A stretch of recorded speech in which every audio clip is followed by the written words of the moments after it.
What is up, guys? Little misstep there by me. Welcome back to the Huddle, the number one podcast in flooring. We're here to help you gain forward progress in your career. Simply put, we're here to help you guys win. All our new viewers, welcome to the team. Don't forget to like, subscribe, comment on our stuff. Go over to our YouTube page and hit that good old bell notification as well. Today's sponsor, Shag Tools, as you've seen. I want to thank Shag Tools for sponsoring this episode of the Huddle. Today's topic, science of adhesives. With me, as always, Mr. Daniel and Jose Gonzalez, and frequent flyer here on the Huddle is Sonny Callaham. Mr. Sonny, how are you doing today, sir? I'm good. How you guys doing? Doing well. Great. You know what? Can we Like start landing the planes. The glue. The glue dude. Oh, it's Now, I'm the glue dude. Someone else is the glue roo. They've already stole that name, so I'm the glue dude. Oh, did they? Dang. he's got enough plays on names. Oh yeah, Sonny Claus. That's the one. This time of year, everybody calls me. Sonny Claus and Divergent. Diver. Oh, that's hilarious. Butthole. Well, stuff like that. I think you're the perfect guy, Sonny, to talk about the science of adhesives. And I appreciate that. But first off, I want to ask, is there really a science behind adhesives, or is it just colored water? Well, it depends on who you ask, I guess. There actually is a lot of science that goes into it, but the basic chemistry of carpet and resilient adhesives is pretty simple. You're just mixing ingredients. It's not until you get to the urethanes and the modified silanes and epoxies do you start getting that reactive chemistry to where there's, takes a little bit more to it. So on your standard adhesives, latex modified, acrylic based, that kind of stuff, can you kind of just do the quick rundown of what the science behind that is, and what makes one adhesive maybe more, I don't want to say better The benefits, or more features appropriate. Yeah. Features and benefits of why one acrylic adhesive is preferred over another in certain circumstances. Oh, sure. That's fortunately, that's something I go around and talk about pretty often. Just did it the week we had our heat welding class. I gave the presentation to the IICRC. So basically, when we start talking about flooring adhesives, we're going to talk about three main categories. Hundreds of adhesive categories, but for flooring, we typically just talk about the three, which is SBR, carpet adhesives, and then acrylic polymer, acrylic emulsion, acrylic dispersion, all that. It's all the same thing. Those are those white adhesives for resilient floors. And then what we just talked about was the reactive, chemistries, the MS, the epoxy, the urethane, things like that. So each one of them have a great benefit, have a benefit to what they're being used for. I will start with the easiest one. That's SBR. SBR is styrene butadiene rubber, and that's used for carpet adhesive. Down and dirty commodity item. We all buy latex from one of two people, right? It's just how much good stuff do you want to put into it, and how do you want to mix the ratios of things? Do you want something soft and gummy like a VCT adhesive? Those are SBRs. Or do you want something, low in latex, be cost effective, or do you want one rich in latex so you can use it for cement stirred, woven, double glue down, things like that? So it really is just a mixture of how you want to do it and how much good stuff do you want to put in it. For the reactive chemistry, I think we need to do that one first. Just like what it says, it reacts, right? So the SBR and the acrylic emulsions that we talked about, they all, when they flash off, they dispel the water. The water goes out from it, right?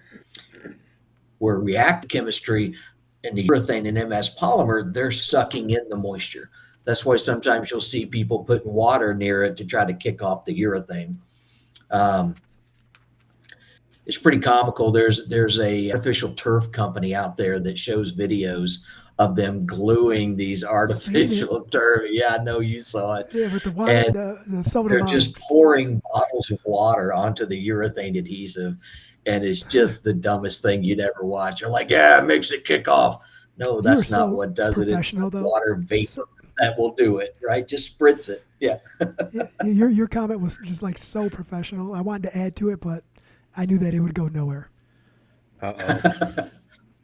Yeah, I don't even remember what I said, but it was like, what are you thinking? Al Gladden says he will What? donate $1,000 to any charity if Sonny shaves the beard. Yeah, That's it's a- going to take more money than that, my friend. I was gonna A say lot you're more gonna have than to add that. some zeros to get Sonny to shave the Man. beard during Christmas time, man. It's his On time of cheap year. He days. makes that every time he goes to the mall. They just Yep, throw raise the your money Say, at I him. don't get out of He's- bed for he's Santa Claus. $1,000. Yeah, in Let's December, when shave he the steps out beard. the door, his bank account increases just for walking out there with that beard. Yeah. One day I'll send you So the Sonny, on the picture of me. reactive. Go ahead. No, I was just going to say one day I'll send you guys a picture of me the last time I shaved it off for No Shave November.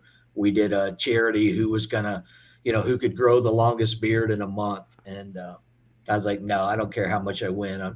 We donated it, but I don't care how much is at stake. I'm not shaving it again. Looked like Groot from Despicable Me.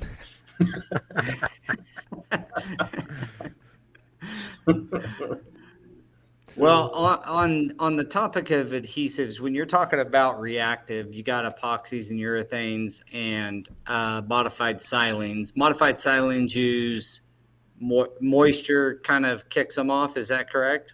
Right. Oh, yeah. The urethane and the modified silane, they both, they're going to absorb the moisture that's in the air. And then there's what's called an exothermic reaction. So if anybody's ever left a 2-part urethane or 2-part epoxy in the bucket too long, you feel that bucket warming up, right? And it can actually start smoking. That's what the exothermic reaction is. That's why you've got to get it on the floor and spread it out. That heat is dispersed and it won't cause the issue. But it definitely wants moisture in the air. So in Florida, in the summertime, it's going to kick off a lot faster than it would in Arizona in the summertime, even though they may have similar temperatures. It's the humidity that really does it. Gotcha. We've done stuff with like the urethanes too, where we had to spritz it with water because they're like, this stuff is, as soon as you're done, people are going to try getting on it. So That's right. Oh, and you and I spoke about this. I've got that information for you. I got to get it to you. But there's different ways that you can speed up these urethane adhesives. But, in the industry, I've really seen an increase in using single-part urethanes for resilient floors because, yes, they cost more. They cost quite a bit more than the acrylic emulsions, but they're almost bulletproof, right? They'll stop the moisture. Rolling loads doesn't matter. You can leave it at the door when at a grocery store for the walk-off mats, the ice and snow and salt, not going to hurt it. I've always told people I can make an adhesive that will do anything and never fail. You wouldn't be able to afford it, right? And this is kind of the midpoint using that reactive technology to make it work and not ever have any issues. we just You're did dealing with all these. Go ahead. we just did a entrance at a grocery store that was their issue, was that every time someone would come and replace it, it would end up failing again and again. And I was like, well, we do have this adhesive that doesn't react with the water and stuff, so that's what we're going to end up using. And she was like, can we just use the regular stuff? And it's like, no, because then you're going to think that it's my fault when I'm telling you that we can use something else and mitigate this, right? Like you want this to be solved long term and not just keep on doing it and doing it and doing it. This is what we have to do. She was like, okay. She want me to Guess come you're the back again in professional. 6 months and redo it all. Let's try this. But, a lot of people, when we talk about 2-part urethanes and 2-part epoxies, They've both been around for a long time, and historically, the epoxies have always been a lot harder, a lot more brittle, and the urethanes have been a lot more on the softer side, right? So a little bit of elasticity to it. Over the last 20 years, epoxy and urethane adhesives are so close that you really can't. Those two categories of the way they're different are not really there anymore. There's some epoxies that are more brittle, but for the most part, epoxies and urethanes do the same things now. And epoxy catalyst is urethane, right? That's the catalyst that's in there. So there's where there used to be a lot of differences in them, there's really not anymore. I know this is probably, the most obvious thing, but can you go ahead and describe for those who have not used these two-part systems, what's the number one rule? Like what do you have to do for them to be the number one rule is not putting even start to work? Yeah, not putting all the catalyst in the pail and mixing it up right. That's the biggest thing that we see. I mean, I had one, it was a very high profile job. The adhesive was still wet underneath what it was, and we scraped up a sample, sent it back. We did what was called an FTIR, which basically is the DNA test for what's there. We found no presence of the catalyst. They had just poured the single part of the bucket out and used it. Oh, man. Yeah, That's I mean, a they nightmare. argued up stuff and in down. there Make that sure got it hard. was. Make There's no sure working that you are utilizing the proper mixing instructions, the ratios. Yeah. Secondly, and maybe where I was driving at, but your point is even better, you got to mix it right first. But we've had heard stories of people gluing up large areas and laying on it like it's pressure sensitive, and they soon find out that it's not sticking. Yeah. And so these are wet set systems is the bottom Oh, line. man. You got to get into them Anything as soon reactive. as you can Yep. possibly get into a reactive adhesive, whether it's modified silane, epoxy, or urethane. You got to get into them while they're still wet. Follow the rules on the buckets. I know we say that all the time, but it'll tell you, you average open time, or spread in 50 square foot grids, or some type of a, or it actually says must be set in wet. Yeah. yeah. As I say, they And put then that it- on there for for a those- reason. You know Yeah. what's funny is that comment, that this part of the conversation right there is literally what made me start reading specs a long time ago on the bucket and calling Doing the phone Forbo. numbers. It was a Forbo project, and we did I was a helper, right? I was still learning, I didn't read it, just kind of do as I say type deal, and it failed, and we installed it like sheet vinyl, right? We treated it like it was what we installed every day. It was my first time working with it and having to redo that project. I knew that guy. I know how much stress he was under, but man, that was like, I can't trust this guy to lead me anymore. Like, I got to read can't the have it. bucket, not just listen That's to people. literally what started the whole thing. Like, Well, not only that, and then it was the heat weld and not sticking and yeah, not knowing that you got to get back to the jute, but that's a whole nother topic. We That's have a a question. that's a whole new podcast. Is Yeah. what that is. Yeah. What is your Floating favorite? linoleum floor. What is your favorite white adhesive white beard? What is my what? Your favorite white adhesive? Your And white adhesive? adhesive. I think, I miss the traditional wet set adhesives.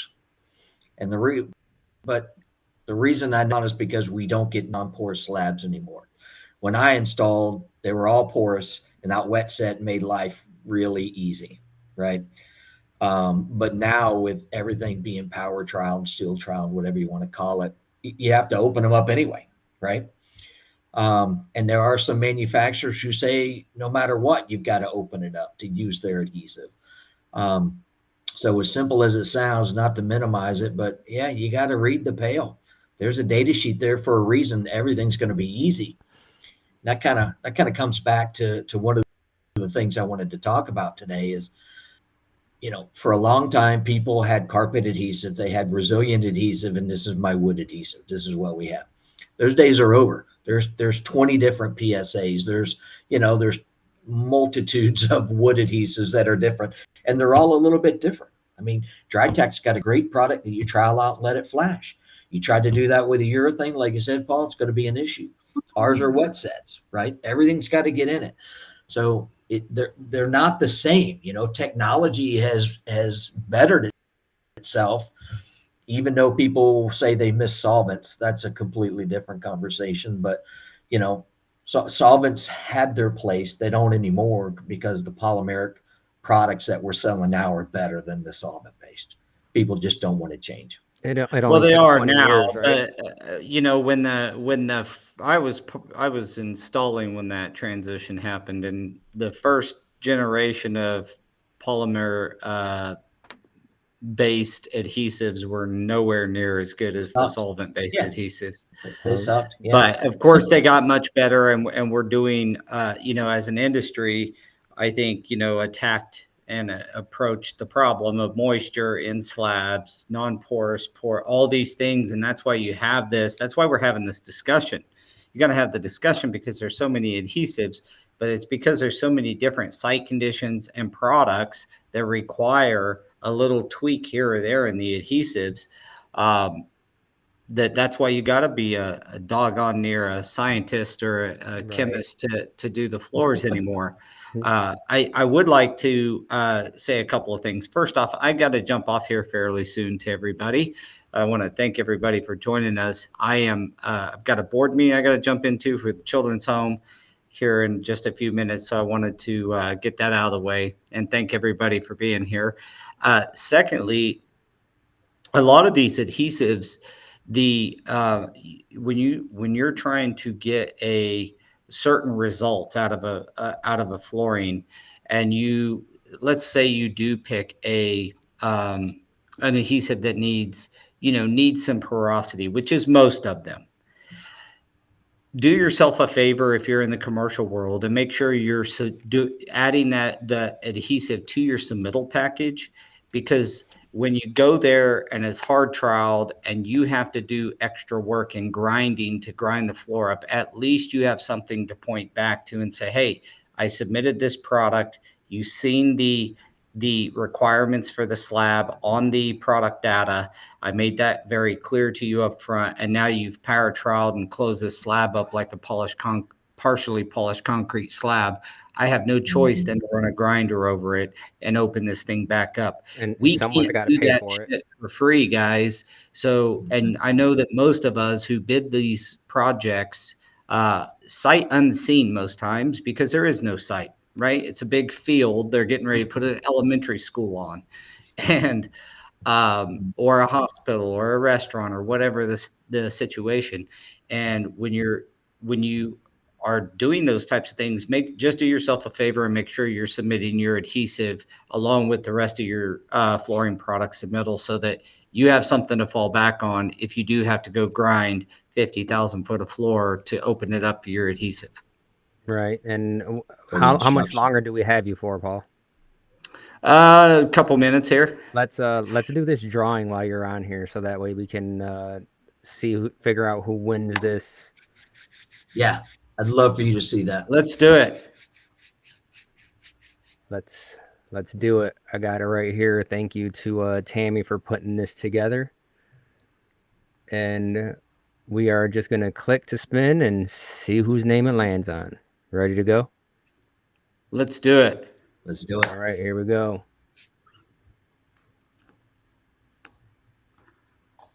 Oh, that is awesome.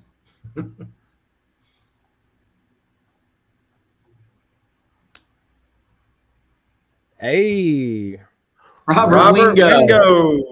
Yeah, I know that cat. Nice. All right. Fantastic. We Robert, got you Scott, just need to... Scott on here. Let's do it.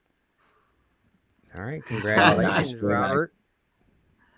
Yeah, congrats. Thanks everybody for on behalf of the family, thank you to everybody for participating and working through all the technical difficulties early on there. And thanks for everything, Sonny and Scott, for putting everything together. And we hope that Denise, we hope that it helps you out with what you got going on. I mean, we know it's not gonna solve any the big issue stuff, but any little thing that we could do, that's what we wanted. That's right. Amen. No, happy to help We got her. Denise on here right here. Oh, do you? That's great. All right. I love what she says. She calls it the tribe. That's her tribe. And I think that's a great way to describe us, because we're all together to make it work. So I love it. Absolutely love it. Robert That's Wingo. awesome. All right. Congrats, Robert. And thanks to everybody who participated. That was cool. And that was a way better way than our little roller ball thing we used to use, the old analog version of that. That was pretty cool. G7. I don't know, that was pretty cool. G7. Denise says thanks and she loves everyone, and then she said the tribe. That's what we're Denise, here for. I will see you next week. I'll be there Thursday night, but probably see you Friday. Going to Daytona. Nice. All right. Well, thanks, Paul, and enjoy your meeting. All right, guys. Well, thanks, Sonny, again for joining us. Everybody, thank you for all the comments and being on here. And give the guys all the questions. Make them hard. Yeah, make them work for their money. Yeah, we're gonna start with this comment right here from Jeremy. He loves Lee's blue. Guys. Said no one ever. Yeah, I wonder what I got a second going down before I leave. That stuff will last a lifetime. That's right. That's right. I do want to go back to something we were talking about with the two-part adhesives. Yep. What are some of the biggest things that we look at? One is, putting the catalyst in there and mixing it right. But another way to make sure that that's right, or the only way to do it right, is to use the proper mixing paddle. Yes. I can't tell you how many times. Do what? RPMs? Do RPMs matter? Yeah, obviously you don't want to whip air into it, but I see guys on the job site using those paddles for patch or self-leveler, right? Or they're using the one with the round bottom plate. That doesn't get down into the corners, right? You've got to get that dispersed throughout. The one with the fins on it, right? So you got to use the one for a pin. It's got a red fin on it. Yeah, I just had this conversation with somebody, and to me, I was like, well, there's a difference between a whip and a paddle. A paddle is not a wire whip. When someone says whip to me for mixing, I think of a wire mixer, not a paddle mixer. So right. Maybe. Yeah, those two terms were the same for me when I was in middle school. Oh. I got a whipping and a paddle. Yeah. You're welcome. Can't do that anymore. That one right there. Then they call CPS on you now. That's right. I miss those days. When you used to talk to CPS? Do what? No, no one called CPS. You were scared to, like, if I would say I would call CPS, I'd get whipped again. I don't know. I flip my kids off every day. So we do have a question here, right? Let's all right. Transitional adhesives, and Jeremy said this, who was it? It was Charlie. He was like he said glue, and he was like, I mean adhesive. I need to start calling it adhesive instead of glue. Yeah, I mean adhesive is the proper term, but I mean we're talking to the glue dude. We're talking to the glue dude. So transitional glues. Let's talk about them. Well, I think that's a great question, because I think what I want to do is have some people answer. When you say transitional adhesive, transitional glue, what do you think it does? Because I can ask 10 different people and get 10 different answers. And I've been trying to explain to people that if I have a really aggressive PSA, I'm trying to pick my words and not pick a battle. If I have a really aggressive PS and it's soft and tacky on the front end, but over time the bond is so strong because it's a soft, grabby adhesive, and that vinyl can't come up, that's pretty firm, right? Did it actually change in chemistry from one to the other, right? No, it didn't. It was just a really aggressive adhesive. Some people say that the transitional term means, tacky on the front end. You can set it tacky, you can set it wet, or excuse me, dry, or you can set it anywhere in between. That's the way I look at it more than anything else, because if you can use it all three ways, it's going to be firmer on the back end. So even a PSA, if you get that PSA transferred to the back of a piece of flooring, it's permanent instantly, right? Who cares if you let it flash off or not? Once you get transfer of adhesive to the back of the flooring, it's permanent, right? So I don't know. There's just a lot of misconceptions out there and misunderstanding that it became such a buzzword. And the company who did it did a great job of marketing it. It's a great product that the industry needs that product. It just depends on what you need it for. What do you need the adhesive to do? Then you can go out there and find what you want. Yeah, because I think we talked about it briefly before, right? And people tend to think that it just means that you can use it either wet or let it flash off completely and use it like a traditional PSA. Right. Right. And that's the answer I get a lot. And there's a lot of people that didn't even, we just had this conversation in one of the meetings we had here at work. And even our own guys, 3 people were referring to the same adhesive with a different terminology. And Daniel had to go into a spiel on, this is where we're at. This is what we got to do. We have to check the adhesive. We have to understand the difference between open time, flash time, transitional PSA.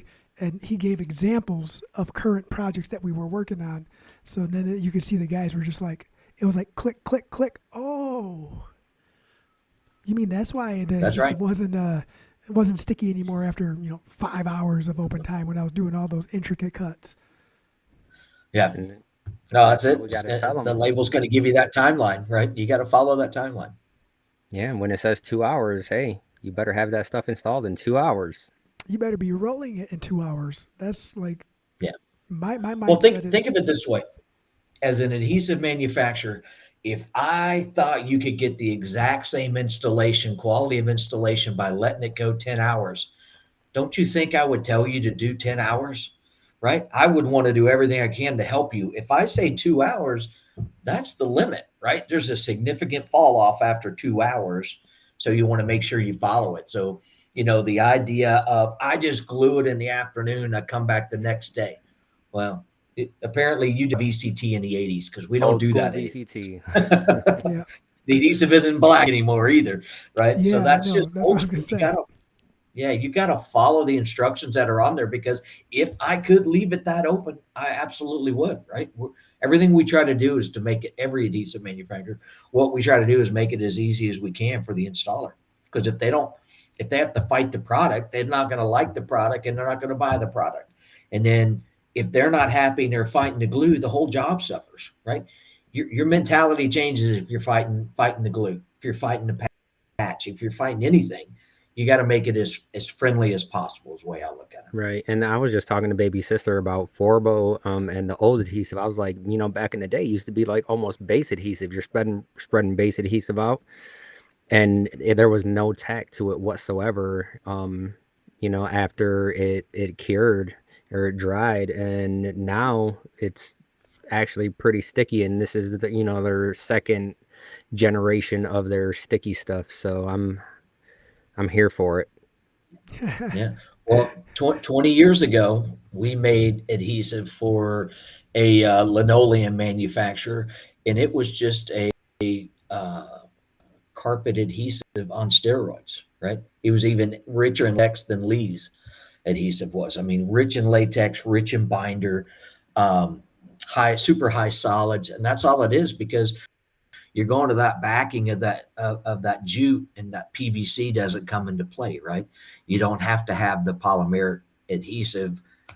That SBR will hold it in place and not break down. So there's a lot of different ways to skin a cat. Yeah. But definitely everyone Like, if there's anything that you take away from this episode, it's read the bucket.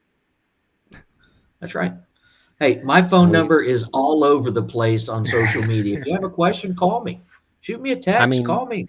I don't care whose I it was is. I'll even help you. talking to a manufacturer, right? And they were like, I was asking them questions about the adhesive, and they were like, you know what? Let me just give you the person's information that we get the adhesive from. And they were like, it comes from a Sonny Callaham. I said, I already got his number. Let me just give him a call.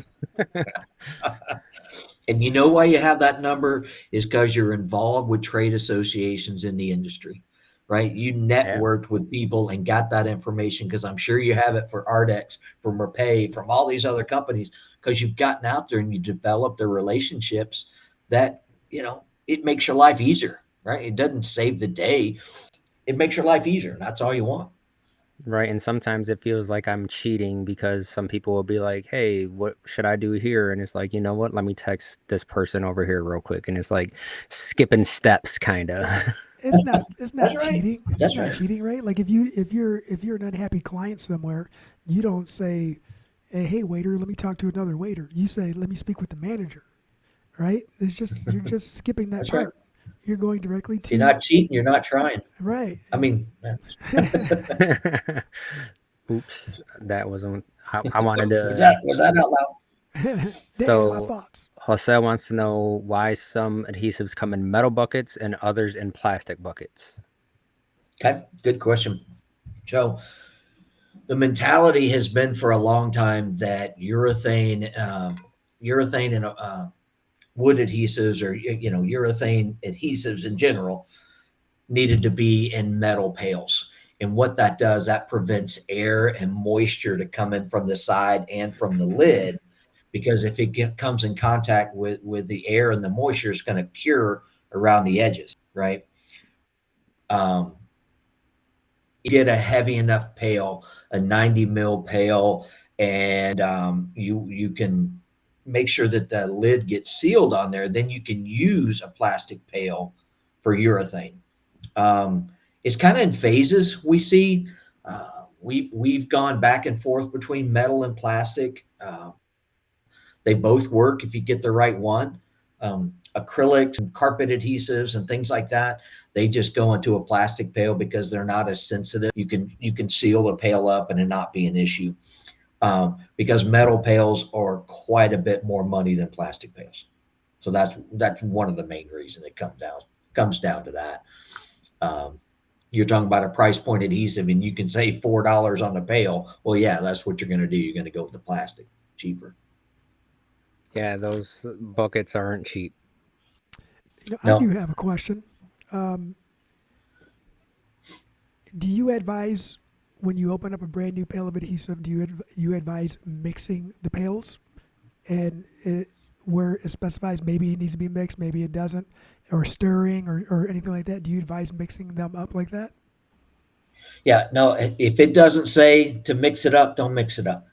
It may say to do it. I mean, we have it's not an adhesive, but it's a mitigation system that we say, mix it slowly with a stir it slowly with a stir stick, not mix it, right? Um, sometimes people want to do that when the adhesive has been frozen. Don't do that. Just set it somewhere where it's above freezing and let it come to temperature itself, and you'll be able to use it as long as it didn't go too far. But mixing it just doesn't fix it. But if the manufacturer says mix it, right? And they even, like, it should call for how many freeze-thaw cycles that an adhesive can have as well. I don't know if it says that on the bucket itself or you have to go online to get it, but there are Yeah. ways to find it. So when they say it's freeze thaw stable, they're going to be testing it in accordance with ASTM's test method, right? Or standard, excuse me. And for me and the companies that I've been with, we always shoot for 0, right? That's the number that we want to go to. We want to be able to take the adhesive all the way down to 0, let it sit overnight, come back day, let it thaw, and then test it. If it's still within the specifications of when it's produced, okay, that's good. But you got to do that 5 times. And if 0, damages the adhesive, then we go to 10. And if that doesn't work, then we go to 20, right? Wherever. But it depends on going through that cycle 5 times.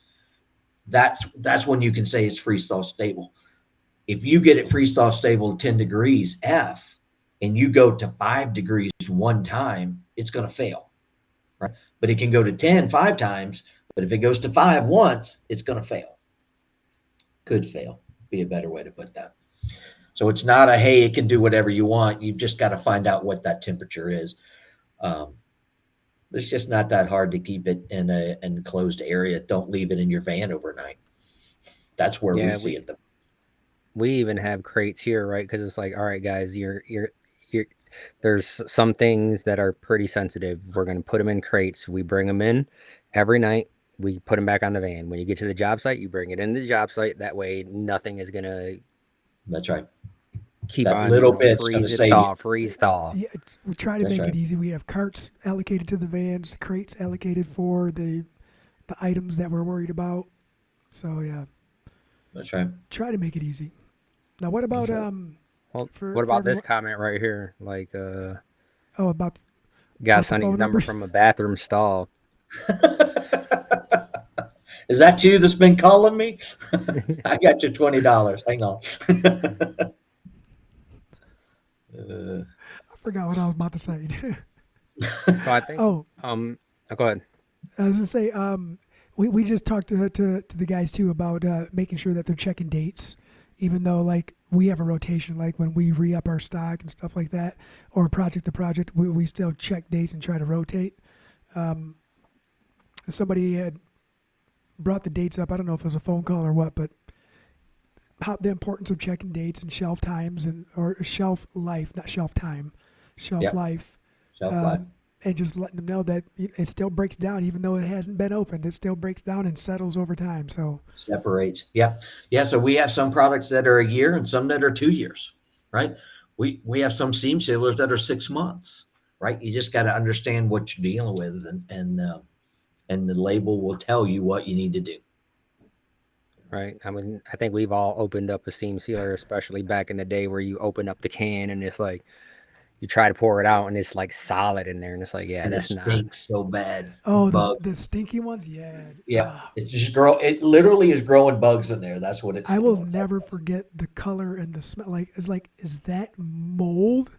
This bucket's brand new. It's like, yeah, that's what I was going to bring up, because I think it was we talked about it before, but someone was like, this adhesive says that it doesn't grow mold, but when I'm done with it, I put it away, and then I open it up and there's mold. And I think you had to explain to them why. So can you just explain to everyone what's going on? No, that's a great question. Great question. It's when it comes to preventing mold from growing in a water-based adhesive, you can treat it for both the wet state and the dry state, right? You want to have both on there. Unfortunately, the products that kill the bugs and the bacteria are also the products that kill humans and pets, right? So if you put too much in there, you're not going to get the floor score, the CRI, or any of those green certifications that everybody and their brother want, right? So it's a balance of what you need to do. But again, the mold and bacteria growth is just like plasticizer. They're not mold proof, plasticizer proof. They're mold resistant. They're plasticizer. Once you get past that point of no return, it's going to grow. There's nothing you can do about it, right? Again, to make it mold proof, you're going to put so much of the bad stuff in there, you wouldn't want to use it. Or just take the water out of it. Water's like one then of it's the reactive, and you don't have to worry about it. Yeah, right. Water's like one of the main catalysts for mold. So and it was. That's right. You got to have something. You got to have water and something to eat. Yeah. Talking to someone else maybe about it, but they were like, when you're done using it, what you're doing is you're picking it up from the floor and introducing that back into the bucket. So it's not just the adhesive that is molding. You're actually introducing whatever's on that floor to the bucket. Could be. Yeah, could be. It's a good question coming up here. Okay, and Kevin, Yeah, Oh, you know always, it's a dude. good one Always. when Kevin's on here. Oh, yeah. Thanks, Kevin. Why are the flooring manufacturers looking for adhesive to solve dimensional stability issues instead of try to figure out why their products are not stable? It's I easy. They suck. I don't know if there's a different answer than that, but we get that all the time. And when we have this conversation, and Kevin will feel the same way. If we get a water-based adhesive that can prevent dimensional movement on vinyl products, you'll be the king. That's the golden, that's what you want. You would be the only manufacturer out there if you can do that. That's the golden ticket, is what I was trying to say. But we can't do it. Thermodynamics is real.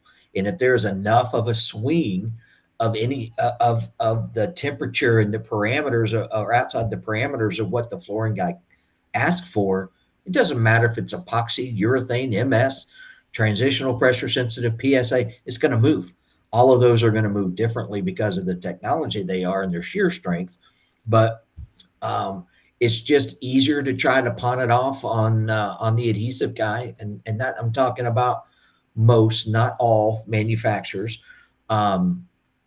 to try to minimize that. So that's why we've seen a swing in the process of installing vinyl planks. More and more people are asking for that the wet adhesive transfer, maybe not wet set, but wet adhesive transfer. Or semi-wet set. Semi-wet. If you're going to do that, just use a wet set and install it like you would a wood floor, right? The whole benefit for having something transitional or something PSA is you can do the whole room and then come back in and work on top of it. Well, You you can't can't even do really do that that wet. anymore.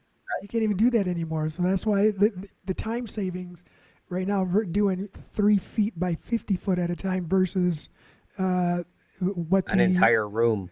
Yeah, well, versus Yeah, what the limitations are right now, right? An entire room, you have to have a whole crew of everyone who knows what they're doing, and the timing still got to be right. But if you're only Yeah. doing small runs at a time, you can still time it out and still be productive. You can have a couple people installing the last couple feet while someone else starts spreading the next run of adhesive. It's just a matter of learning the products you're working with. But when they require that and the slab is non-absorptive, how are you going to do a wet set? How are you going to get that transfer? I mean, to me, the root of a lot of the evil we deal with is having non-permeable or non-absorbent Non-porous. slabs. Yeah. Yeah, and see, And porous is not the right word, and I use it all the time, but we're trying to make a push that porous and non-porous are really aren't the same, aren't what we're looking for. It's like if you do anything with ceramic tile, it's vitreous and non-vitreous, because you're talking about properties of the product when it comes to moisture. Porous and non-porous just means it has pores or it doesn't have or it pores. doesn't. Yeah, concrete has pores, Absorbent. Right. but it could absorb or not absorb, right? Just depends on what you're doing. And it's just it's something that we want to do. And one thing I want to get in here before we wrap up is I want all of you out there, especially the technical guys there and the installers, if you think you have a moisture related failure, check the absorbency of the slab, because I have never seen a slab that has been absorptive have a moisture related failure. And if I say that, and what do you think that is? Because when that moisture comes up and gets to the back of the flooring and it Needs somewhere to condenses go. and it goes back to the slab, if it's absorptive, it's just going to go back in. If it's non-absorptive, it's going to sit there in that adhesive as liquid water, and it's brought up those alkali salts. So now you have water, you have elevated pH, and it's just sitting there in the adhesive. That's a recipe for disaster, right? It's Yeah, going to break down. Kevin says, unfortunately, we have to retrain an entire nation. That is a tremendous burden, and that's true because there's I'm up too for it. many people out there that think, we say it time and time again. I've been doing this for 20 years. This is how I'm going to keep on doing it, and that's just not the case. You Right. can't have that mindset. So Yeah. something I heard today is and this isn't exactly what I heard. This was like based off of memories, right? so set in holding on to our ways that we're not willing to learn the new ones. And this was off of a comment about memories. We're so set on holding on to our memories that we're not willing to make new ones, right? Not letting go.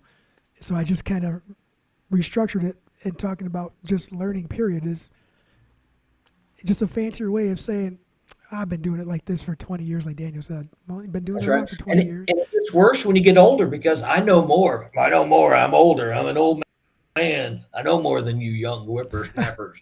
And I just, it's confirmation bias. If you guys know what that is, confirmation bias is when, you know the answer, that's it. Well, maybe it's not that, but everything you look at is going to support what you think it is. And you may be completely wrong, right? Right. So be open-minded and understand what's going on in totality. We talk about in law enforcement is the totality of the situation, right? It's not just one little part, it's the whole thing. Then you can start putting things together and you can check off, okay, so it's not this, it's not that, it could be this, and then you can make a rational decision of what you need to do to remedy it. And I think like when we do the class down in Ohio, Sarah actually, she writes, they give us a thank you card and all this stuff every time we go down there, which is amazing. And in the last card, that's what she put in there. Is she said that she likes my open-mindedness approach to everything, because I go in there and I'm like, guys, if I'm showing you something and you know a better way to do it, let me know so I can change too. Share it with me. That's right. I'm not here to just try and teach. If you know a better way, I'm open to changing my ways too. That's right. That's what the tribe does. Shares their ideas and real life situations. Jason says an absorbative slab can reach saturation at that spot, making it non-absorbative and can cause moisture-related problem. True that. Yeah, I think that's, it's a true statement, but it takes a while to get there, and that takes a real problem, real moisture problem, but absolutely true. But if you get that non-permeable, I know what I was going to say. I don't know if I can say it on the air, but when you turn it, when you've got that water sitting there with the adhesive, it just turns it into soup. And I usually say something else, but it'll break down the adhesive, because if you just put an adhesive film in water, do what? No, I know what that something else is. I was going to say it wrong intentionally. So yeah, ball soup. So you take a film of adhesive and put it in just a thing of water. Most everyone's acrylic emulsions adhesive are just going to sit there and it's not going to be affected. But you take that same one and you put it in water that has a pH of 11 or 12, a lot of them are going to break down. But that's how you know not to compound around it. It has, the polymer has good water resistance, so that's what you want to do. Right. I mean, so if a manufacturer comes to me, we were talking about that before, and I want something that's really tacky on the front end and I can be able to replace my carpet tile, a year later. Okay. So you want something soft and pliable. So what we would do is we would go to a polymer manufacturer and we would ask for a soft, pliable polymer, and then we would compound around it. We wouldn't start with something that's really hard and has no tack and then try to bring it back to that. So conversely, if I wanted a wet set, I wanted something with no tack, I would start with a polymer on the other end of the spectrum. And then that way we can go around it and make it have the features and benefits that our customer needs it to be. So Nate is saying that aggregate affects concrete more than people think. Limestone is porous, but the East Coast uses granite rock and West Coast has a lot of volcanic glass in the aggregate. So you have to, this is where knowing what's going on and why we say that installers essentially need to be scientists sometimes. So that way, when we do get thrown under the bus or they try to throw us under the bus, we have something to come back with, right? Like, I already knew this, and this is what we did to mitigate these issues. Mm-hmm. Well, and again, it's not to oversimplify it, but if you're using a product and that manufacturer says you need to do A, B, and C before you can do the floor, and you do A, B, and C, and then something still fails, and it's coming from this lab, that's not on us, right? We followed the instruction. You as an installer, we can take it back to the manufacturer and say, look, I did it. Document it. Just don't tell them you did it. Document that you did it. And it protects you from having to worry about something that happens with the slab. Because again, we're not concrete experts, but we're asked to be all the time. Yep. And so I showed this picture to Sonny prior to us jumping on here and said that I was going to show it because these are the kind of things that, you know, we get and someone just will text a picture and say, hey, what's going on with this? Oh, the social media is famous for that.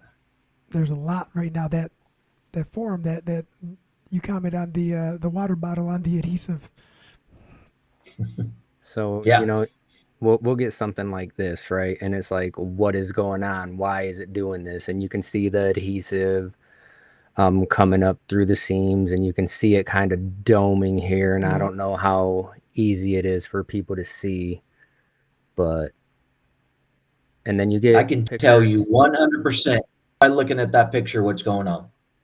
It's failing. Adhesive is coming out through the joint. That's all I know. You can't talk about anything else. I left my X-ray vision gone. I can't see. And then you just have to start asking questions from there, right? Because it's like, why is it doing this? Well, it could be moisture. It could be, you know, something reacting with the plasticizers. Wrong adhesive. Why is the adhesive reacting wet with the after blanket. installation?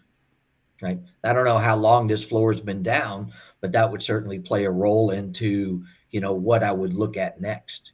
Right. Right. And then so the text messages I got were floors are 2-coat, moisture barriered, proper trowel with PS adhesive, clean substrate. And then I asked, was the adhesive removed? They said yes, bare smooth slab. And this is where it kind of got interesting because you say smooth slab, and before I said that, you kind of interjected and said that it's probably on a slab that is, in today's terminology, non-porous, right? Mm-hmm. Yeah, for sure. I mean, that would be the first thing I would check because, you know, for that piece, that plank to dome up, you know, there's some kind of reaction going on underneath there. Is it the reaction of the plasticizer and the adhesive? Is it a reaction of the adhesive not ever drying? Is it a topical cleaner? Something affected that plank because if you left it on the floor just sitting there, it wouldn't dome like that. Right. So there's where you got to just start looking and checking things off the box. Like I said earlier, you know, until you open it up, you just don't know. Right. And this is where, you know, we had David Zach on last week and Jason is on this week and, you know, commenting. It's when you talk to inspectors, it's like these are every scenario that they would have to go through when they're inspecting something like this. So that's where you as an installer, it'd be beneficial to take this same stuff. So that way, when you come into something like this, even if it's your own project, it's like, all right, let me start investigating. What could it be? And then you have to kind of reverse engineer. That's right. Best way to learn. Yeah. Anytime you get training, like inspectors take an inspector course or even factory training like they did at Taylor last week, you're going to learn what's going to happen when you do this. And if you don't do that, what's going to happen? So it gives you an idea. Yeah, this is oversimplifying it, but it gives you an idea what can you skip on the job site sometimes and what can you never skip, right? Because there's no perfect job site. Sometimes we have to make a change and pivot while we're there. What can we pivot on and what can we not, right? That's what's really going to be important. Yep. And I mean, it's all about that. Oh, sorry. Go ahead. Said it's all about that substrate. You got to start at the base, right? Because we've been in situations where, you know, contractors are like, we spent a bunch of money to put this moisture barrier in here. Yeah. Why can't you just go over on top of that? And it's like, because we need something that's absorbent, right, Sonny? Yes. We'll change it right now. We need something absorbent. Absorbent. If we go over this, it's like going over glass. The adhesive will never set up. Nope. And it's hard for people to understand why we have to do extra stuff when they already spent all this money to try and not do extra steps.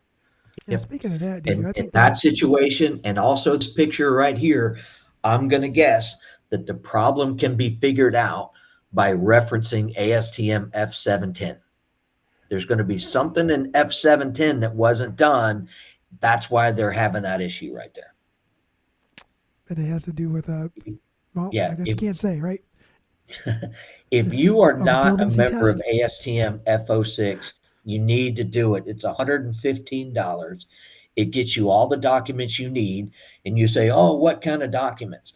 The documents you're going to be judged by if you ever have a problem on the job.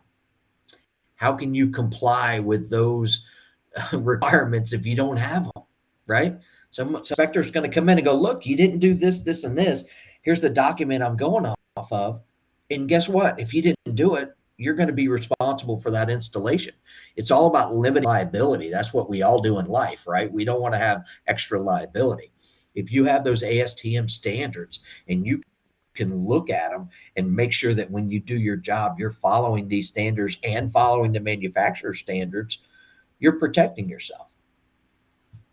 And if you're just an installer, you don't have to have a store or sell material. If you're just an installer installing for multiple locations, it's even more important for you to protect yourself because you don't have anything to offset any of the costs that are associated with losing on a project like that, right? Like if you go install a 20,000 square foot LVT project and you do it all wrong, because the office told you that it's good to go, and you lose, man, that's your business, bro. Like I've seen people go out of business mitigated that, just because of that, right? Same with moisture testing. People don't, unfortunately, people don't moisture test until they're burned, and hopefully they didn't get burned to the point where they've got to close their business. And it's real, folks. I'm honest with people. Some of the projects that we get, they came back to me and they said, look, honestly, you guys weren't the lowest bid, but when you came over here and we walked the project and you're telling me about moisture testing and why we have to do this and why we have to do that, they're like, that's the kind of people that we want, right? Like we're trying to make sure that there's no issues too. And then they ended up switching to a different carpet that didn't require moisture testing. So yeah, broadloom carpet typically doesn't. As long as you use a premium SBR adhesive, it's not going to break down from alkalinity. The moisture is going to pass through it. Same thing about before with the absorptive nature of the slab. So there's a lot to it. I mean, we're talking about limiting liability. Most, superintendents on a job site, they're going to want to minimize their liability because it's their butt on the line, right? If you show them a tangible reason of why you need to do this, here's the standard. If you don't do this, you're not going to have a warranty. Guess what? The cat's going to start listening to you, right? He doesn't want to negate his warranty for not only his company, but the building owner.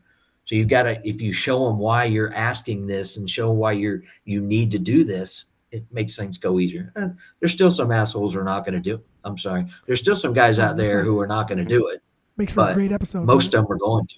Yeah, and that's the thing, right? Is when they realize that most of the failures end up happening after they're already moved in, and then to tell the client, oh, we have to take all your stuff out and then have this shut down again after you're already moved in, it's like, you don't want to do that. Yeah, we didn't want to pay that $15,000 6 months ago, but we'll pay $80 now to redo it. Yeah, right. The convenience it would have been to pay an additional fee versus what we're losing and still paying the fee on top of that. Yeah. Yeah. Well, I tell you, you guys have probably heard me tell this story. It was at the Smithsonian Institute. They had me go up there and they're they took up carpet tile and they're putting in hardwood floors. And they'd already had, the job was like 100,000 square feet. They already had about 10,000, maybe a little less than that already installed. And I walk in there and they are spreading urethane adhesive right over the old green pressure sensitive adhesive, right over the top of it. And I stopped the job. I'm like, this has got to stop. It was our adhesive they were using, whatever. But then the superintendent came out and he's like, oh, we've done all this over here and everything's fine. He goes, I don't have the money to stop the job and do it right. I said, well, do you have the money to do it again? Because it's not a matter of if, it's when this is going to fail. And I hope that 10,000 or how much it is fine, but moving forward, we're not going to keep doing this. And so I stopped a federal union job in Washington, D.C., and I lived to get out of there. I wasn't thrown in with the fishes. But I mean, it's I get my point to that is you've got to, and to stand up, you've got to show them the documentation of why you're saying it. It's not just Sonny saying it. It's not just Daniel saying it, or Jose. This is the standard in the industry that we need to follow. And if we don't do it, it's on you. Yeah. I mean, we're working on a project right now where they put fire rated plywood on something, and they're like, can we just go over this? And I'm like, no. And then they're like, they said, I asked ChatGPT, and ChatGPT said we could. Well, I guess I'm wrong. And I was like, listen, man, I said, the thing is that the manufacturer's documentation was kind of vague, right? It was like, you can go over it, but you also have to do these steps. And the way that I understood it and the way that they understood it, we weren't on the same page. So I was like, you know what? Let me just call them. That's because they want like this. Yeah. You can go over it. And then the next line said, if you, and they were like, you can't go over it. If you install underlayment. There you go, bam. If you can go over F you. I mean, here's the other thing that I tell people that are not done enough in the world is bond test. If you have a question, something, do a bond test. Let it sit for 72 hours, come back and peel it up. If you pull it up and all the adhesive comes off the substrates on the back of the flooring, there's something wrong with your slab, right? If you pull it up and everything's, all the adhesive stays on the substrate, nothing on the back, and it wasn't a PSA, okay, there's some compatibility issues with the adhesive in the flooring. It will tell you a ton of information. Yep, and that's what we did. So while I was on the phone with the manufacturer, I got a hold of the guys, and I'm like, just go spread some adhesive, put some pad on there, put some carpet on there, so that way we can show them that it's not going to work, just like a 6-inch by 6-inch or 1 foot by 1 foot piece, right? Yep. And by the time I called the manufacturer, sent him an email, they sent me some pictures back and was like, this stuff is already falling off. Yeah. Yep. There you go. Just had to do that with the guys on that broadloom job, that pattern job we did a couple weeks ago. We had 3 different scenarios, and I had them do 3 different scenarios on bond tests, right? Like, we got to make sure that we're limited. We got to see which one's going to work, which one's not going to fail, and why are we doing this? And then they a couple extra trips to the job site saves you about $50,000. It's worth it. That's right. Solving problems you didn't know you have in ways you can't understand. So Jack, we'll do one. Deep Thoughts by Jack Handy. We'll do one more because we're over on time a little bit already, but I do want to do this last question. Talk about trowel notch important on absorbative and not absorbative slabs. God, Jason is a smart guy, man. I like that guy. He is, man. We got to get him on again. Yeah, we do. He's all in, man. He's committed to this industry. I like all the questions that he asks. He'll just post questions just to see what people will say. I love that. Right. Yeah, instead of just saying what it is, he'll ask a question. Yeah, I love it. Yeah. But when we talk about trowel notches, the size is dependent on the absorptive of the substrate, right?